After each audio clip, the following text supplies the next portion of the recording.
그럼에도 사랑. 뭔가 따뜻하게 마음이 뭉클해지는 제목 같습니다. 우리 요한복음 13장 34절에서 38절인데요. 저와 성도님들이 한 목소리로 함께 읽도록 하겠습니다. 새 계명을 너희에게 주노니 서로 사랑하라. 내가 너희를 사랑한 것 같이 너희도 서로 사랑하라. 너희가 서로 사랑하면 이로써 모든 사람이 너희가 내 제자인 줄 알리라. 시몬 베드로가 이르되 주여 어디로 가시나이까? 예수께서 대답하시되 내가 가는 곳에 네가 지금은 따라올 수 없으나 후에는 따라오리라. 베드로가 이르되 주여 내가 지금은 어찌하여 따라갈 수 없나이까? 주를 위하여 내 목숨을 버리겠나이다. 예수께서 대답하시되 네가 나를 위하여 네 목숨을 버리겠느냐? 내가 진실로 진실로 내게 이르노니 닭 울기 전에 네가 3번 나를 부인하리라. 아멘. 할렐루야. 네, 오늘 이렇게 함께 또 가정의 달 맞이해서 또 말씀을 전할 수 있는 또 귀한 특권을 주셔서 너무너무 감사하고, 또 오늘 함께 나눌 말씀을 통해서 우리가 정말 하나님의 깊은 사랑을 함께 경험했으면 좋겠습니다. 네, 이쪽은 아멘이시고 이쪽은 네, 이렇게 하시면 안 되시는 거 아시죠? 네, 우리 아침에 카네이션 다 받으셨어요? 아, 네. 네, 원래 받은 사람은 당당하지만 저같이 안 받은 사람들은 우리 자식 키워봤자 다 소용없어.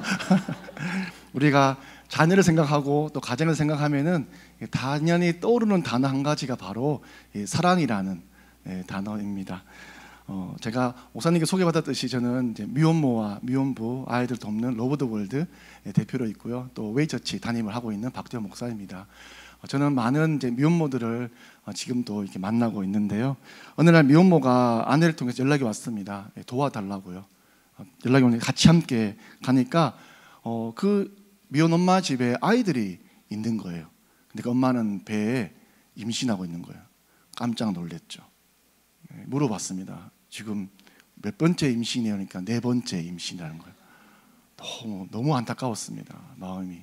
근데 마음은 너무 안타까웠지만 또 마음 한켠에서는 너무 궁금했습니다. 도대체 어떤 일이 있어서 4번째까지 임신하게 되었는가. 사실 제 마음속에 분노도 어떻게 이럴 수 있어? 라는 그런 마음도 가지게 되었죠. 그래서 물어봤습니다.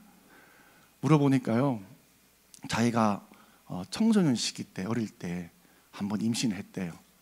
근데 그때 그 아이는 낳아서 입양을 보냈답니다. 도저히 어떻게 할 수 없어서. 근데 그 이후로 저기 이렇게 말하더라고요. 목사님, 저는 소망이 있어요. 그때 다시는 이런 일을 하지 않겠다. 다시는 내가 정말 가정을 이루어서 내 아이를 잘 키우겠다라는 그 마음을 결심하고 20대 들어서 정말로 멋진 남자를 만났습니다. 자기를 정말 사랑해주고 좀 아껴주는, 차를 탈 때면 문도 열어주고 닫아주고 하는 그런 멋진 남자 만났는데, 자기가 임신하자 그 남자가 책임을 지지 않고 자기를 떠나버렸대요. 한 번 입양을 보낸 경험이 있어서 이 아이는 내가 키워야지 라고 해서 그렇게 미혼모가 되었습니다. 애 딸린 엄마니까 누가 나를 좋아해 주겠어 라는 마음이 있었지만, 근데 또 자기를 좋아하는 남자가 있더래요. 그래서 그 남자와 사귀었고 동거했지만 또 임신하자 또 자기를 떠나버렸습니다.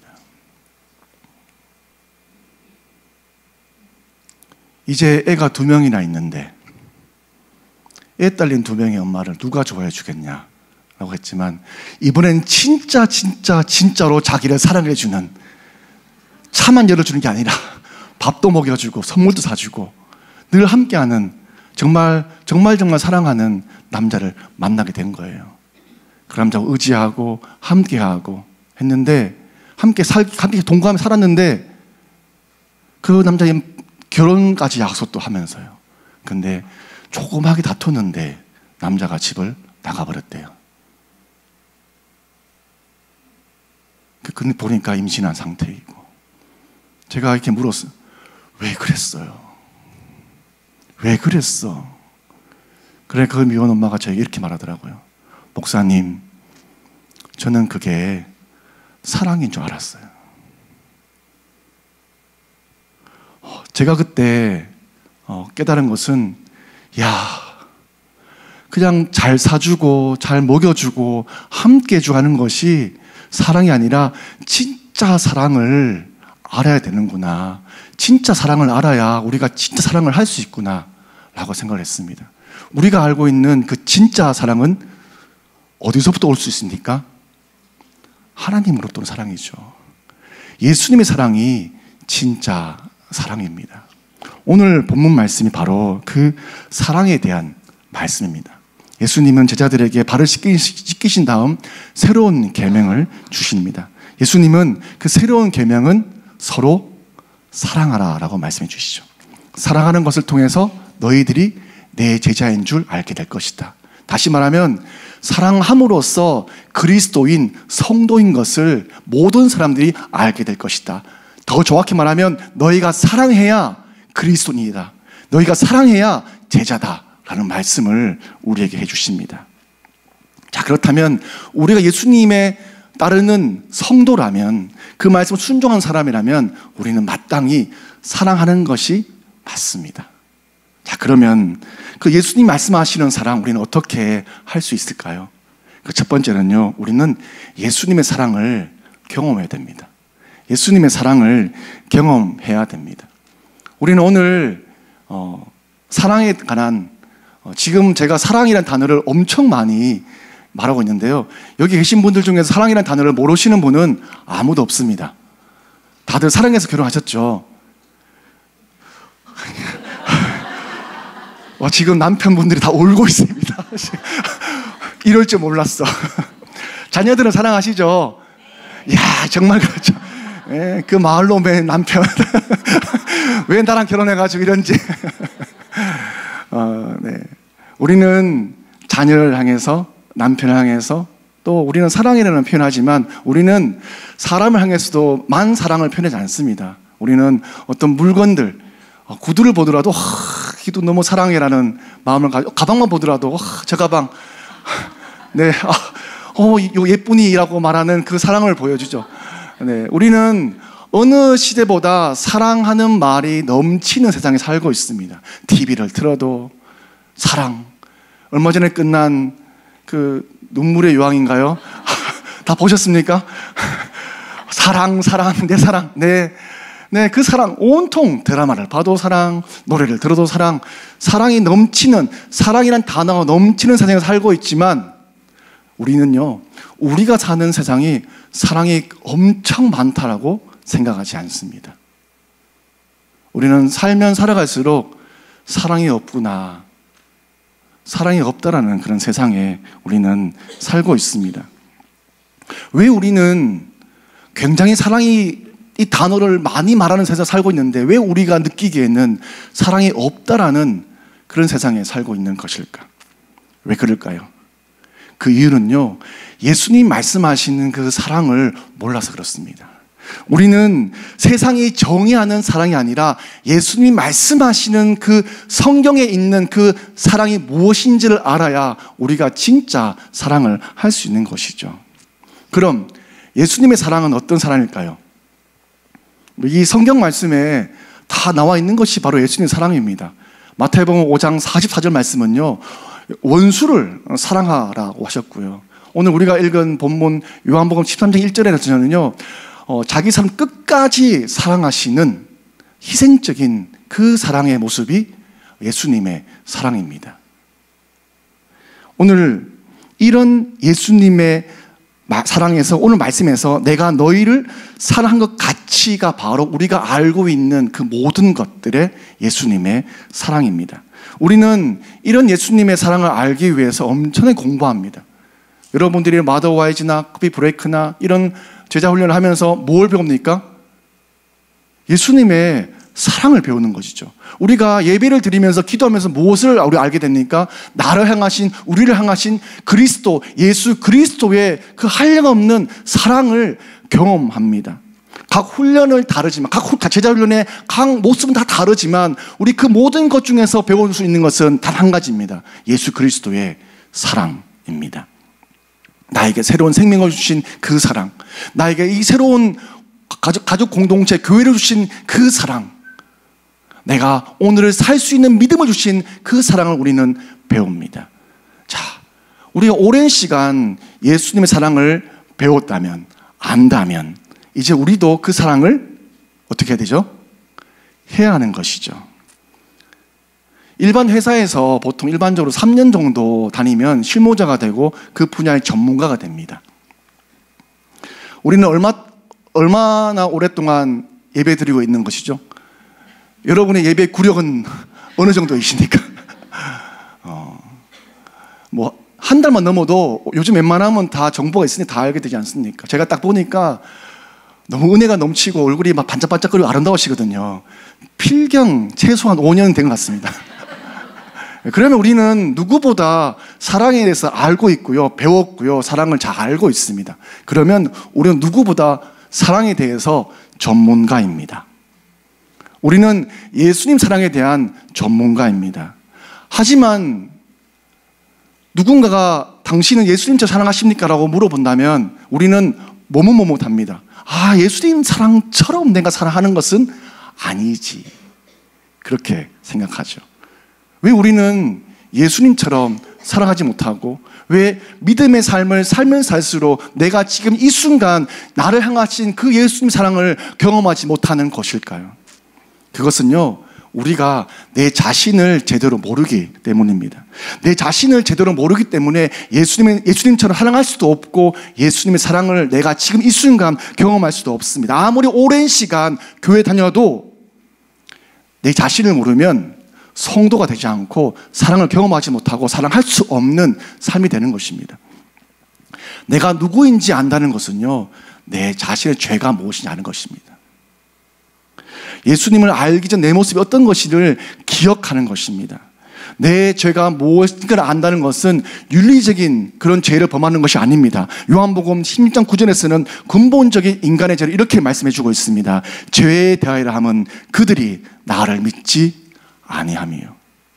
이 말씀은 좀 더 정확히 얘기하면 그 말씀을 순종하지 않는 것, 말씀대로 살지 않는 것, 그것이 죄라고 말씀합니다. 그래서 로마서 1장 28절에는 또한 그들이 마음에 하나님 두기를 싫어하며, 내가 말씀을 지키기 싫어서 거부하는 것입니다. 하나님이 나를 사랑하시지 않는 것이 아니라 내가 하나님의 사랑을 거부하고 그 말씀 따라 순종하지 않기를 스스로 내치는 것이죠.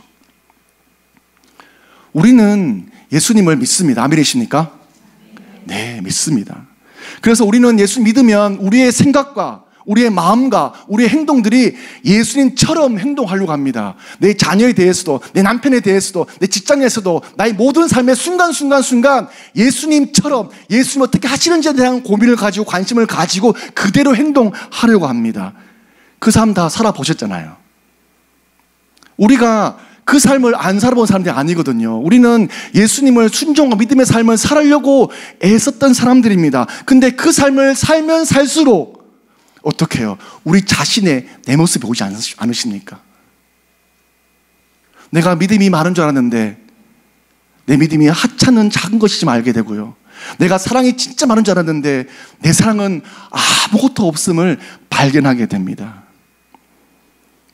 내가 나를 더 잘 알수록 나를 향하신, 나와 함께 하시는 예수님을 만나게 됩니다. 내가 예수님으로밖에 살 수 없구나. 내가 의지하실 있는 분은 예수님밖에 없구나. 그때 내 자신을 제대로 알아갈 때 우리는 비로소 예수님의 사랑을 경험하게 됩니다.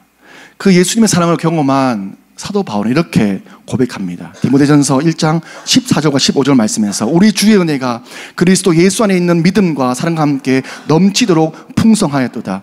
믿보다 모든 사람이 받을 만한 이 말이여, 그리스도 예수께서 죄인을 구원하시려고 세상에 일하셨다 하였도다. 죄인 중에 내가 개순이라. 지금 뭐라고 고백하고 있습니까? 예수 그리스도 안에서 믿음과 사랑에 넘치도록 풍성하게 경험한 사도 바울의 마지막 고백은 죄인 중에 내가 괴수다라고 말하고 있습니다. 우리가 어떤 사람입니까? 우리는 최소한 우리 새로운 교회 수협에 오신 분들은 예수님의 사랑과 은혜를 풍성히 경험한 사람입니다. 아니, 그 사랑을 갈망하고 갈급한 사람들이 함께 모인 이 자리는 그 은혜를 경험한 사람들입니다. 그런 고백이 어떤 고백이 나올까요? 죄인 중에 내가 괴수입니다. 이것은 엄청 우리보다 신앙이 훌륭한 사도 바울의 고백이 아닙니다. 동일한 그리스도인, 동일한 성도인 우리가 함께 해야 될 고백입니다. 이 고백은 내가 아니라 나의 인생은 오직 예수님에 의해서 살아가는 인생임을 고백하는 인생입니다. 예수님의 사랑이 없으면 나는 살아갈 수 없음을 고백하는 삶입니다. 이 고백 가운데 우리는 비로소 예수님의 사랑을 경험합니다. 진짜 사랑은요, 그 예수님의 사랑을 경험할 때 비로소 첫 시작, 출발을 할 수가 있습니다. 그러면 여러분들은, 우리는 그 예수님의 사랑을 경험하고 계십니까? 한 발 더 나아가서 예수님이 말씀하시는 사랑 어떻게 할 수 있을까? 그 두 번째, 사랑은요, 흘러가야 됩니다. 사랑은 멈추지 않고 사랑은 흘러가야 합니다. 제가 초등학교 때만 하더라도요, 학교 가게 되면은 다들 교회 다닌다고 하면은 착하다고 했습니다. 착하다. 교회 다니면 착하다라고 했습니다. 예. 교회 다니는데 욕이라도 하면은 학교 선생님이 너 교회 다니는데 왜 욕하니? 그럼 안 되는 거 아니야? 라고 말했습니다. 근데 저는 제 아버지가 목사님이었는데요, 항상 모든 글자 첫 번째 뭐 하려고 하면 목사님 아들이 뭐 그런 얘기 하냐고, 제가 뭐 욕을 하려 그러면 목사님 아들이 그럼 하냐고, 제가 뭐 나쁜 짓 하려고 하면 목사님 아들 그러냐고. 그래서 저는 초등학교 때 욕 한 번 못 해보고 졸업했습니다. 한 번쯤은 해야 되는 거 아닌가요? 네, 한 번쯤은 해야 되는 거 아닌가요? 네. 우리 불과 20-30년 전에는요, 교회는 사랑이 넘치고 갈만한 곳이라는 인식이 많았습니다. 부모님들이 교회 안 오시더라도 자녀들은 다 보냈습니다. 교회 가서 인간 되라고. 지금은 인간 되라고 교회 보내지 않습니다. 가면 인간 버리는 곳이 교회다라고 얘기하는 사람들이 굉장히 많이 있습니다. 너무 슬프지만 그것이 오늘날의 현실입니다. 교회에 상처받고 뭐 교회를 떠나는 사람들, 그런 분들이 뭐 가난한 성도라고 하지 않습니까? 가난이면 바꾸면 안 나가는데 믿는데요.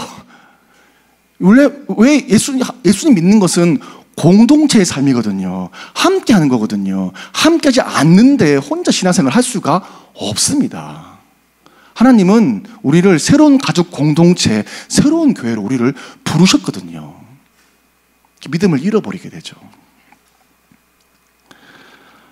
지금은 교회가 세상보다 못하다고 말하는 사람들이 많은 그런 시대에 우리가 살고 있습니다. 저는 미혼모와 미혼부들을 돕는 일들을 지금 하고 있잖아요. 단체 이름이 러브 더 월드입니다. 러브 더 월드라는 이름은 요한복음 3장 16절 말씀에 하나님이 세상을 이처럼 사랑하사, 영어가 God so loved the world거든요. 그래서 하나님이 세상을 사랑하신 것처럼 우리도 세상을 향해 하나님의 사랑을 전하자라는 그런 의미에서 러브 더 월드라는 이름을 지었습니다. 저는 이곳저곳에서 뭐 전국에 있는 미혼모와 미혼부들을 지금 만나고 있습니다. 근데 만날 때마다 놀랍게도 교회 청년들도 굉장히 많이 만나게 됩니다. 어느 날 미혼모 한 명이 쪽지가 왔어요. 도와달라고. 다음 달이 출산일인데 도와달라고요. 제가 저와 아내가 불이 나게 달려갔습니다. 근데 같이 함께 대화를 하다 보는데 뭔가 익숙한 단어를 얘기하는 거예요. 은혜, 감사, 뭐 충만. 여러분 잘 모르시겠지만 그 교회 안단에 신앙이 없으신 분들은 이런 얘기 안 하거든요. 우리 업계에 쓰는 용어예요. 은혜, 감사. 이런 단어 잘 안 씁니다. 여러분들 주변에 예수 안 믿으신 분들은 이런 단어, 감사라는 단어 잘 안 씁니다. 우리만에 쓰는 독특한 언어가 감사, 충만, 뭐 기대, 뭐 소망 이런 단어 쓰고 있거든요. 근데 이 자매가 이 미혼 엄마가 그런 단어를 쓰는 거예요. 그래서 제가 물어봤죠. 혹시 자매 교회 다니냐고. 그렇대요. 성남의 겁나 큰 교회, 대형 교회 다니는 청년 자매인데 청년 리더라는 거예요. 찬양단. 물어보니까 교회에 있는 형제랑 함께 결혼 약속을 해서 했는데 임신을 한 거예요. 임신을 해서 이 사실을 알고 형제에게 알렸죠. 같이 기도도 하고 예배도 드리고 같이 선교도 간 그런 형제였어요. 오빠 임신했어. 그러니까 그 형제가 한마디 하더래요. 지우자. 근데 더 놀라운 것은 그 형제의 어머니가 오셔서 아기 지우라고 막 강요하시는 거예요. 근데 이 자매가 형제한테 오빠 생명은 죽이면 안 되는 거잖아. 오빠 나랑 결혼하기로 약속했잖아. 라고 얘기를 해도 그 가정 전체가 이 자매와 그 어머니가 내 아들 발끝도 건드리지 말아라고. 내가 다 비용 될 테니까 치우라고.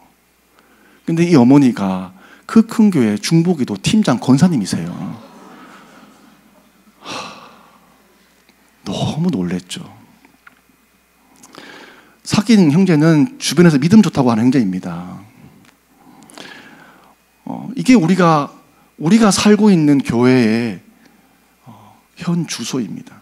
우리가 사랑에 대해 배웠지만 알지만 기도하지만 사랑하지 않습니다. 책임지지 않습니다. 참된 사랑이 흘러가지가 않습니다. 성경에는요 수많은 죄에 대한 묘사가 나옵니다. 우상을 섬기는 죄, 동성애에 대한 죄, 그 많은 죄 중에서 있잖아요. 고와 과부로 대표되는 가난하고 억울한 자를 학대하고 멸시하는 죄의 엄정함에 대해서는 수도 없이 나옵니다. 그래서 신명기 말씀에 구약 말씀에 항상 나그네와 고와 과부와 함께 즐거워하라 라는 말씀을 하고 계신데요. 그 즐거워하는 것은 함께 예배 드려라 라는 말씀입니다. 예수님을 사랑하고 따르는 사람은 종교생활을 하는 사람이 아닙니다. 예수 믿는 사람은요 교회에서 일을 많이 하는 사람은 아닙니다. 교회 일을 많이 한다고 해서 그 사람이 성도임을 보증하지는 않습니다. 성경에서는 내 이웃을 사랑하는 사람이 제자, 성도라고 말씀합니다. 성도는 사랑을 흘러보내는 사람이죠. 과연 그런지 본문 35절 말씀을 함께 읽어보겠습니다. 자, 시작. 너희가 서로 사랑하면 이로써 모든 사람이 너희가 내 제자인 줄 알리라. 아멘. 여기서 말하는 서로 사랑하라라는 것은요 세상에서 말하는 그런 사랑이 아닙니다. 성경에 나오는 세상과 똑같은 사랑을 한다면 굳이 성경에서 서로 사랑하는 말씀을 할 까닭이 없습니다. 예수님이 말씀하시는 이 서로 사랑하라는 말씀은요 세상 사람들과는 전혀 다른 사랑을 하라는 말씀입니다. 다시 말해서 세상 사람들과 다른 사랑을 하는 것이 그리스도인인 것이 증명되는 것이다 라고 우리에게 말씀해 주고 있는 것이죠. 우리가 예수 믿는다고 하면서 많은 세상 사람들에게 인정받지 못하는 까닭이 무엇입니까? 오히려 우리가 비웃음 받는 그 이유가 무엇입니까?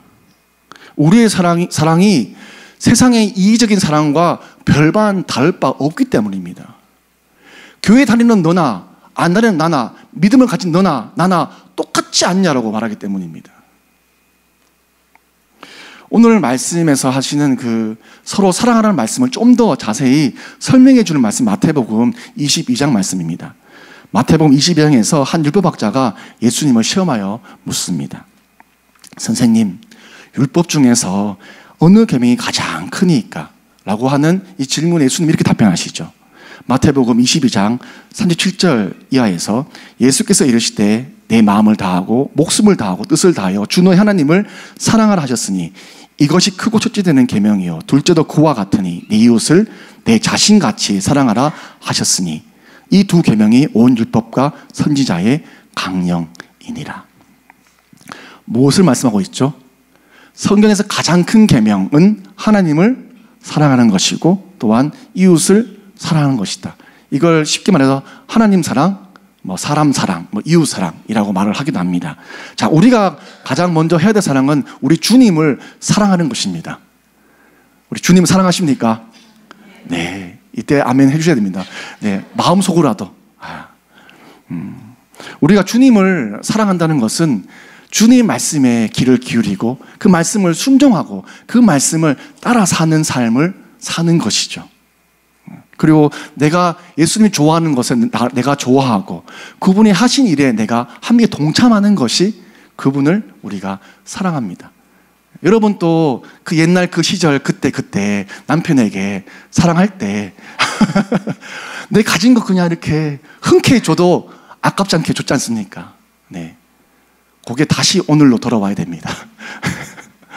네. 근데요, 다음 39절 말씀을 주목해 보십시오. 둘째도 그와 같으니 내 이웃을 내 자신같이 사랑하라 하셨으니, 하나님을 사랑하는 그 사랑과 또한 동일한 그 사랑으로 어떻게 해요? 내 이웃을 사랑하라 라고 말씀해 주고 있습니다. 여기서 내 이웃을 내 자신같이 사랑하라 라는 말씀은요, 먼저 내 자신부터 챙겨 사랑하고 남은 힘으로 이웃을 사랑하라는 그 말씀이 아닙니다. 내 몸은 내가 알아서 사랑합니다. 우리는 본능적으로 우리 스스로 사랑합니다. 내가 좋아하는 사람 사랑하고요, 내가 좋아하는 모임 함께 참여하고요, 내가 먹고 싶은 거 좋아하는 거 먹고요, 내가 좋아하는 물건 사랑해서 그 물건을 삽니다. 나를 위한 사랑들은 우리는 본능적으로 합니다. 그 동일한 사랑 어떻게 해요? 똑같이 이웃과 함께 사랑하라고 말씀하고 있습니다. 그 이웃이 누구입니까? 내가 경험한 그 사랑, 예수님의 사랑이 필요한 이웃입니다. 예수님의 사랑이 필요한 한 영혼입니다. 세상은 사랑을 나 자신으로부터 시작합니다. 그리고 자신을 사랑하죠. 근데 그 사랑은요, 지속 가능하지 않습니다. 그 사랑은 항상 실패합니다. 우리는 처음부터 사랑할 수 있는 사람이 아니었습니다. 근데 지금 우리가 만약에 누군가를 사랑한다고 한다면 그 사랑은 우리로부터 출발한 것이 아니라 그 출발점은 예수님의 사랑으로부터 출발합니다. 그리스도인의 사랑, 성도 우리의 사랑은요, 예수님으로부터 출발하는 사랑입니다. 주님의 사랑으로 출발한다면 우리가 사랑해야 될 이웃은 나를 위한 이웃이 아니라 이웃을 위한 내가 되어야 합니다. 이웃을 위한 나. 예수님의 사랑을 받지 못한 사람들은 나를 위한 이웃이 필요합니다. 끊임없이 나를 좋아해 주는 사람을 만나게 되죠. 그런데요, 예수님의 사랑을 받은 사람은 이 사랑을 전해줄 한 사람을 위해서 이 사랑을 흘려보냅니다. 왜냐하면요, 예수님의 사랑을 받은 사람은 세상의 가장 큰 사랑, 모든 것의 사랑을 이미 받은 사람이기 때문입니다. 우리는 그 사랑을 가리켜서 십자가의 사랑을 말하죠. 나를 위해 죽으시고 부활하신 십자가의 사랑, 죽을 목숨을 살리신 영원한 생명 주신 그 사랑을 받은, 모든 사랑을 받은 우리는, 감당할 수 없는 사랑을 받은 우리는요, 그 사랑을 자연스럽게 흘려보냅니다. 그래서 나를 위한 이웃이 아니라 이웃을 위한 나를 제공하게 됩니다. 우리 사랑하는 새로운 교회 성도 여러분, 내가 예수님의 사랑을 경험한 자라면요, 우리는 그 사랑을 흘려보내는 것입니다. 그것이 하나님을 사랑하고 이웃을 사랑하는 가장 큰 계명, 서로 사랑하라는 말씀을 순종하는 성도의 삶을 살게 되는 것이죠. 이것이 우리가 예수님께 배우는 진짜 사랑입니다. 마지막으로 예수님이 말씀하시는 사랑 어떻게 할 수 있을까? 그 마지막으로 목숨을 다해 끝까지 사랑해야 됩니다. 목숨을 다해 끝까지 사랑해야 됩니다. 이제 목숨 나오니까 이상하네. 분위기가 흘러가네 라고 생각할지 모르겠지만요, 제가 그 중학교 때인데요, 교회 부흥회에서 엄청 큰 은혜를 받았습니다. 지금은 보통 뭐 부흥회 하더라도 부흥회라는 말을 잘 쓰지 않죠. 뭐 2박 3일 정도.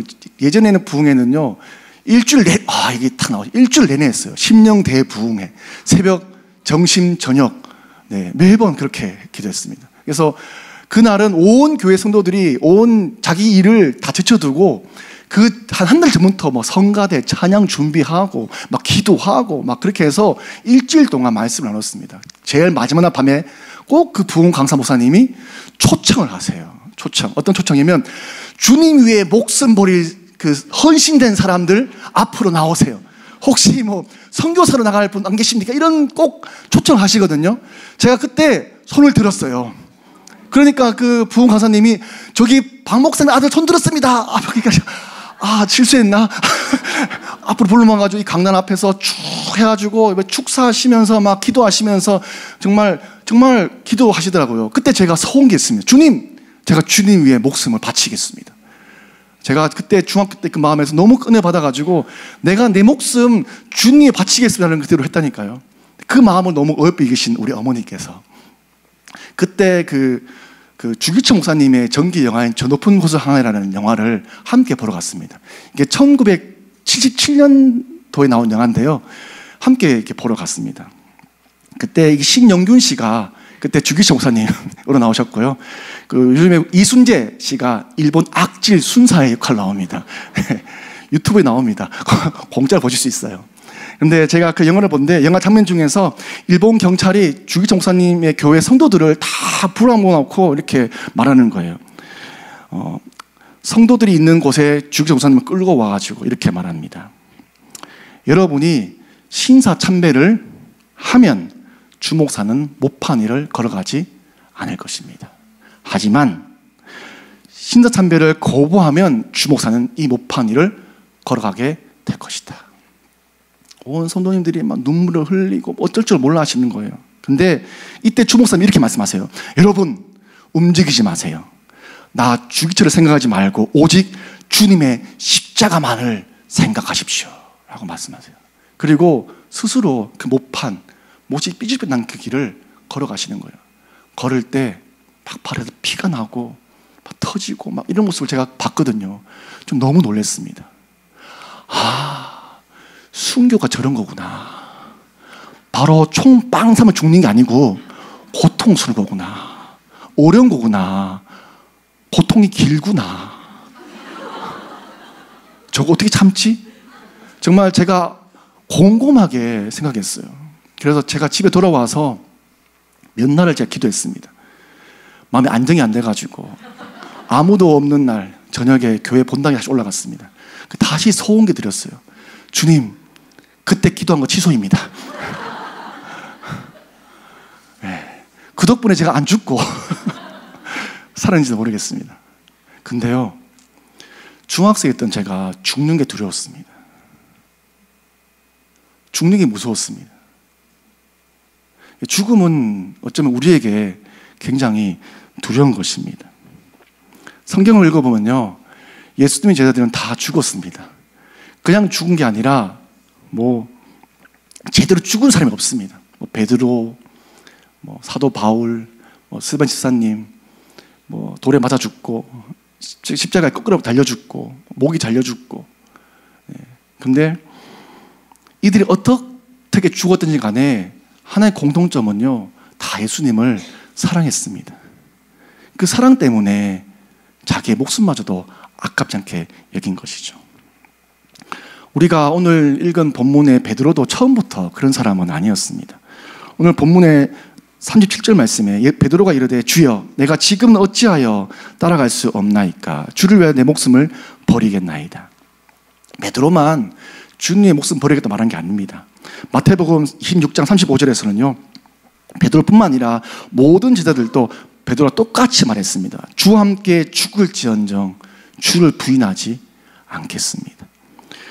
주를 위해 목숨을 버리겠다고 말한 베드로와 제자들이지만 정말 정작 목숨을 바쳐서 할 그 시간에 다 예수님을 배신하고 떠나버린 사람들입니다. 배신자 베드로, 실패자 베드로. 어쩌면 이 베드로의 모습은 우리들의 모습, 저의 모습일지 모릅니다. 우리는 주님을 사랑한다 말하지만 늘 주님 사랑하는데 많이들 우리는 실패합니다. 저 아내는 11년간 아이가 없어서 입양을 준비하면서 입양을 상담하는 과정 중에서 미혼모들을 만나게 되었습니다. 그 미혼모들의 삶이 참 안타깝더라고요. 고시원 방에, 반지하 방에 사는 그 애를 키우면서 사는 미혼모들이 너무 안타까워서 그들의 생필품을 주기도 하고, 또 임신한 미혼모가 있으면 잠깐 모텔에서 보호하다가 또 시설에 데려다 주기도 하고, 또 월세가 밀려 있으면 월세를 주기도 하고, 그렇게 한 3년 정도 개인적으로 저와 아내가 도움을 줬습니다. 그러다가 2015년도에 들어서 가지고 갈 곳 없는 임신한 미혼모를 만나게 되는데 좀 갈 데가 없는 거예요. 갈 데가 없으니까 아무리 다른 데를 찾아봐도 갈 데가 없어서 저희 집에 데리고 살게 됐는데요. 그때부터 더 많은 미혼 엄마들이 도움을 요청해가지고 함께 공동체로 살았습니다. 그러면서 제가 사역했던 교회는 이제 사임을 하고 이제 로보덕을 단체를 만들어서 미혼모들을 돕기 시작했습니다. 살고 있는 전세금을 빼가지고 좀 더 큰 방이 좀 4개 있는 방으로 옮겨가지고 함께 한 3년 정도를 함께 살았는데요. 적게는 저희 가족 포함해서 한 10명 정도, 많게는 한 18명 정도 바글바글 함께 살았습니다. 어떤 목사님이 이런 말씀을 하시더라고요. 그리스도인은 삶으로 사는 것이다. 제가 삶으로 한번 살아봤습니다. 그때 2015년도부터 한 그 사역들이 올해 들어서 이제 거의 10년 차가 돼가고 있습니다. 10년쯤 되니까 이제 예전에는 이렇게 물어보셨거든요. 목사님 힘들지 않으세요? 근데 요즘에는 질문이 바뀌어가지고 사역에 어떤 열매가 있으세요? 이렇게 물어보세요. 근데 그러면 제가 어떤 열매가 있는지를 딱히 드릴 말씀이 많지 않은 거예요. 어쩌면 열매가 없는 것일 수도 있겠다라는 생각들을 하고 있습니다. 정말 수많은 미혼모와 미혼부들을 만났습니다. 그러면 그들이 예수님을 전하면서 또 예수님을 믿고 변화된 삶을 살기를 원했습니다. 생명을 살리고 지키는 일이라고 저는 생각했습니다. 근데 이 일을 하면서 생명을 살리고 지키는 일이었는데, 태어날 때 내가 그 미혼모의 아이를 제가 품고 했던 아이를 6개월이 돼서 6개월 된 아이가 제가 장례를 치르는 일이 있었고요. 그리고 우리 미혼 엄마가 생을 마감하는 스스로 그런 일들이 있었습니다. 삶과 죽음의 그 경계선을 함께 공유하다 보니까 제가 죽을 것 같더라고요. 그뿐만 수도 없이 경찰서, 법원도 왔다 갔다 했고, 또 돕는다고 도왔는데 도리어 저를 협박하거나 목사님 집에 애들 있는 거 알고 있어요, 이렇게 말하는 협박하는 친구들도 있고, 또 고소도 당한다고 하고, 그리고 돈을 뜯기기도 하고 또 사기도 당했습니다. 또 쉼없이 또 계속 정말 많은 미혼모들이 있거든요, 우리 사회에서. 하다 보니까 몸도 지칠 때가 있고 힘이 들고, 아내는 그 머리 뒤에 큰 가다란 원형 500원짜리 동전 더 큰 원형 탈모가 생겼어요. 어느 사모님이 그러시더라고요. 그 사역 훈장이라고. 하나님, 이런 훈장은 안 받아도 좋습니다. 네. 무엇보다 아무리 예수님 전해도 믿지 않는 영혼들, 아무리 도와줘도 만족감이 없는 영혼들, 쏟아부어주면, 우리 것을 내어주면 삶의 변화가 있을 걸 기대했지만 생각만큼, 원한 만큼 그런 변화된 모습들을 보이지 않았습니다. 빨리 열매를 보고 싶었고, 우리가 이렇게 하면은 이야, 주렁주렁 단 열매를 보고 주여 영광 받으소서 이렇게 찬양도 하고 싶었는데 그러지 못한 상황이 훨씬 더 많이 있고요. 근데 잘 안 되는 거예요. 잘. 분명히 열심히는 했는 것 같은데, 그럴 때마다 아내와 저와 이제 같이 얘기하면서 우리가 이렇게 사역하는 것이 잘하고 있는가? 라는 것을 끊임없이 묻습니다. 어쩌면 우리는 실패하고 있는 게 아닐까? 근데 참 더 큰 문제는 뭐냐면요, 사랑하는 마음이 자꾸 사라진다는 거예요. 상처가 생채기가 되고 그 흔적이 되어지고 내 삶에서 자꾸 그것이 자꾸 기억으로 떠오르게 되니까 정작 사랑해야 될 사람을 향해서 그 사랑의 마음보다는 혹시 또 사기치는 게 아닐까, 돈 달라 그러니 또 그런 게 아닐까 라는 그런 의심이 쌓이니까 너무 힘이 들더라고요. 그러다 보니까 예수님을 믿는 것도 따라가는 것도 쉽지 않은데, 그런 상황 가운데 하나님이 다시금 저와 아내에게 말씀을 명확하게 들려주셨어요. 그 말씀이 고린도전서 13장 7절 말씀이에요. 모든 것을 참으며 모든 것을 믿으며 모든 것을 바라며 모든 것을 견디느니라. 우리가 너무 잘 알고 있는 말씀이죠. 사랑은 믿고 참고 믿고 바라고 견디는 것이다. 주님, 이 사랑 저도 하고 있어요. 참고 있고 믿고 있고 바라고 있고 견디고 있고. 고린도전서 10장 4절 말씀에 사랑은 오래 참고 잘 알고 있고 설교도 많이 했고 또 그렇게 살려고 애쓰고 있어요. 근데 하루 이틀 사흘 나흘 시간이 지나갈수록 이 말씀이 내가 사랑하고 있다는 증명의 말씀이 아니라 이렇게 말씀하시는 것처럼 제가 느껴졌어요. 대원아, 열심히 하고 있지. 그런데 그런 너를 내가 지금도 참고 믿고 바라고 견디고 있어. 예수님을 사랑하기에 실패하고 또한 많은 미혼부들, 아이들을 사랑하는데 실패했다고 생각하는 저를요, 주님은 참고 견디고 바라고 믿고 있는 그 말씀을 마음으로 받았습니다. 혹시 우리 가운데 내 사랑은 실패했다고 생각하는 분 안 계십니까? 그런 분에게 오늘 예수님이 찾아오십니다. 이 주님의 사랑이 베드로에게 찾아옵니다. 예수님을 부인한 실패자 베드로는요, 자기의 모든 따라가는 일을 그만두고 자기 원래 일터로 돌아와서 물고기를 잡아요. 잡는데 안 잡히는 거예요. 근데 어느 한 사람이 배 오른편에 그물을 던져봐라 라고 해서 그냥 순종을 던졌는데 그 물고기가 엄청 많이 잡힌 거예요. 그때 베드로 옆에 있던 요한이 이렇게 말하는 거예요. 예수님이다. 그러니까 베드로가 벗고 있던 겉옷을 입고 막 바로 그냥 물속에 뛰어들어서 예수님이 달려가는 겁니다. 제가 이때 알았습니다. 예수님을 따라가는 것, 그분을 사랑한다는 것은 뭐냐면 내가 주님 나를 사랑하신다는 말씀을 들으면 그냥 그 말씀에 내가 순종하고 따라가는 거다.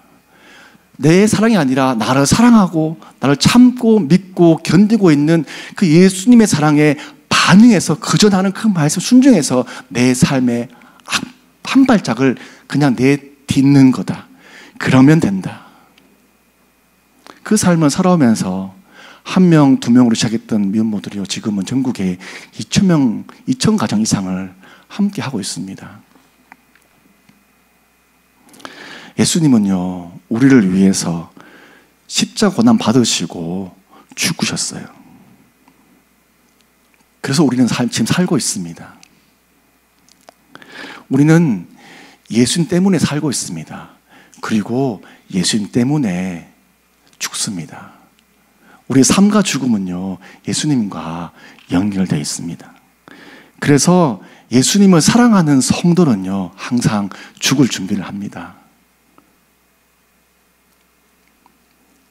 영원한 생명 가진 사람이기 때문에 우리 인생의 마지막을 준비하는 삶을 사는 것이죠.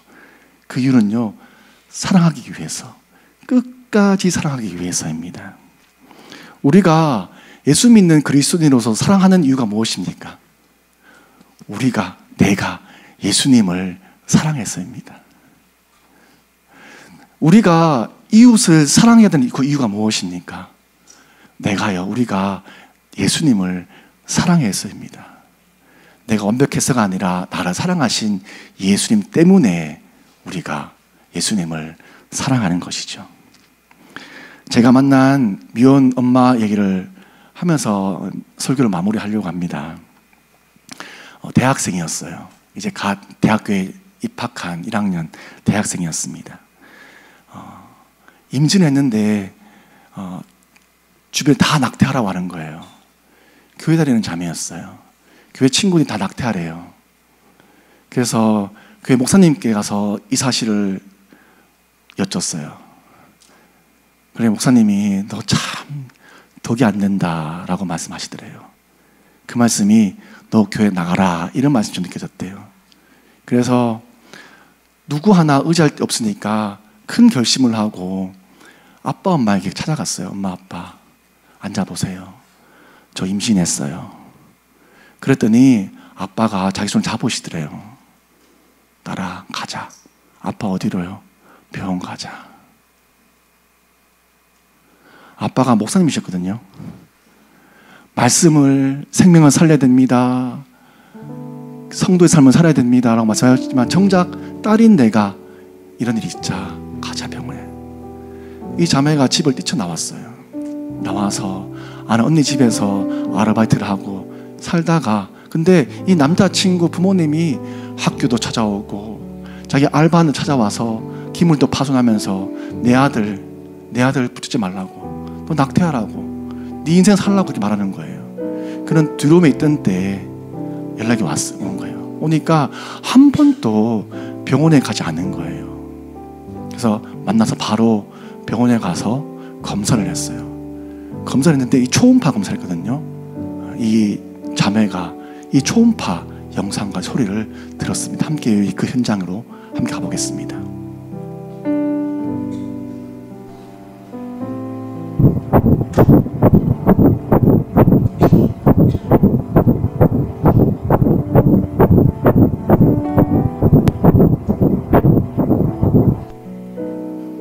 이 생명의 소리, 3cm 작은 아이의 몸에서 뛰는 심장 소리를 이 자매가 들었어요.